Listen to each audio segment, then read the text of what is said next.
দিনের পর দিন পরকীয়া সমাজে একটি ব্যাধিতে পরিণত হচ্ছে।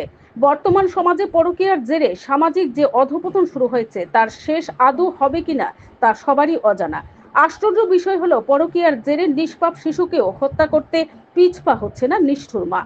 এমনই এক ঘটনা দেখা গেছে সোনামুড়া থানা এলাকার রামপদপাড়া এডিসি ভিলেজে।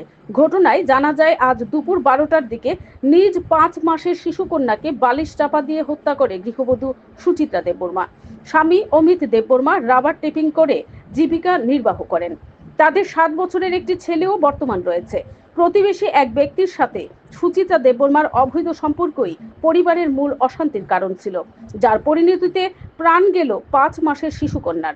আজ এই খবর পেয়ে ঘটনাস্থলে পৌঁছে জন্মদাত্রী নিষ্ঠুর মা সুচিত্রা দেববর্মাকে গ্রেফতার করে সোনামুড়া থানার পুলিশ এবং 5 মাসের শিশুর নিথর দেহ ময়না তদন্তের জন্য নিয়ে রাখা হয় সোনামুড়া হাসপাতাল মর্গে।